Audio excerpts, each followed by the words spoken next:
रात का समय था। चारों तरफ गहरा सन्नाटा और एक पुरानी बंद पड़ी फैक्ट्री, जहां आज हरीश पहली बार उस फैक्ट्री में नाइट शिफ्ट करने आया था। उसका सीनियर उसे गेट तक छोड़ते हुए बोला, ये लो सभी गेट्स की चाबियां, तुम्हारी ड्यूटी है गेट नंबर 5 पर। सुबह एक और गार्ड आएगा, उसे सब हैंड ओवर कर देना, और अगर कुछ भी अजीब लगे तो बाकी गार्ड्स को कॉल कर लेना।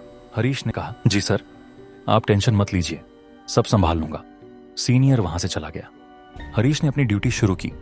वह एक एक करके सभी गेट्स चेक कर रहा था। सब कुछ सामान्य लग रहा था जब तक वह गेट नंबर 6 पर नहीं पहुंचा। वहां उसकी मुलाकात एक और गार्ड से हुई, मनोज। मनोज ने पूछा, अरे भाई कैसे हो? हरीश ने हंसते हुए कहा, बढ़िया। तुम्हारे पास बीड़ी है? मनोज ने बीड़ी दी, लेकिन बोला, आज दे रहा हूं, कल से खुद ले आना, यहां आसपास कुछ नहीं मिलता। दोनों बीड़ी पीते हुए बातें करने लगे। हरीश ने पूछा, कितने समय से काम कर रहे हो यहाँ? मनोज थोड़ा गंभीर हो गया, लगभग 8 महीने। फिर उसने पूछा, तुम्हारी ड्यूटी किस गेट पर है? हरीश ने सामान्य तरीके से जवाब दिया, गेट नंबर 5। ये सुनते ही मनोज का चेहरा बदल गया। बोला, तुम्हें किसी ने बताया नहीं? गेट नंबर 5 ठीक जगह नहीं है, वहाँ कुछ है। जो भी वहाँ नाइट ड्यूटी करता है या तो पागल हो जाता है या रात में ही भाग जाता है, और कुछ लोग वहाँ मारे भी गए हैं। हरीश हंस पड़ा, अरे यार, ये सब कहानियां होती हैं, हम जैसे लोगों को तो ऐसी ही जगह ड्यूटी मिलती है। फिर मजाक में बोला, तू चल आज मेरे साथ ड्यूटी कर ले। मनोज तुरंत पीछे हट गया और बोला, नहीं भाई, मुझे जिंदा रहना है।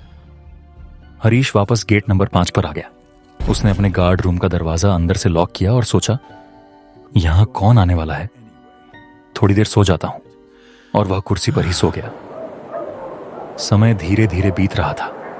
चारों तरफ खामोशी थी, सिर्फ दूर कहीं कुत्तों के भौंकने की आवाज आ रही थी। तभी अचानक दरवाजे पर जोर की आवाज हुई। हरीश एकदम से उठ गया। वह धीरे से बाहर आया और इधर उधर देखा, लेकिन कोई नहीं था। वह वापस मुड़ने ही वाला था कि उसकी नजर फैक्ट्री के अंदर गई। अंदर हल्की सी लाइट जल रही थी और लोहे के गिरने की आवाज आ रही थी। हरीश ने सोचा, चोर घुस गए क्या? उसने जोर से सीटी बजाई और गेट खोलकर अंदर भाग गया। अंदर सब खाली था। कौन है वहां? वह जोर से चिल्लाया, लेकिन कोई जवाब नहीं आया। अब हरीश का डर धीरे धीरे बढ़ने लगा। तभी उसे अपने पीछे कुछ हलचल महसूस हुई, लेकिन वहां भी कोई नहीं था। अचानक वह एक पाइप से टकराकर गिर गया। टॉर्च उसके हाथ से छूटकर दूर गिर गई और बंद हो गई। अब चारों तरफ अंधेरा था, सिर्फ उसकी तेज सांसों की आवाज सुनाई दे रही। वह घबराकर टॉर्च उठाता है और उसे ऑन करने की कोशिश करता है। तभी अंधेरे में कुछ उसकी तरफ तेजी से बढ़ रहा होता है।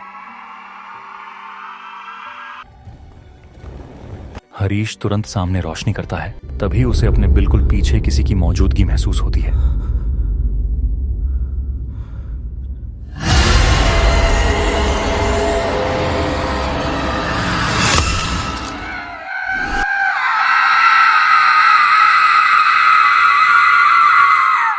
कहते हैं, काफी समय पहले एक गार्ड ने गेट नंबर 5 पर एक चोर को पकड़कर उसे बहुत बुरी तरह मारा था और उसी फैक्ट्री में कहीं दफना दिया था। तब से उस चोर की आत्मा गेट नंबर 5 पर किसी भी ड्यूटी करने वाले गार्ड को जिंदा नहीं छोड़ती।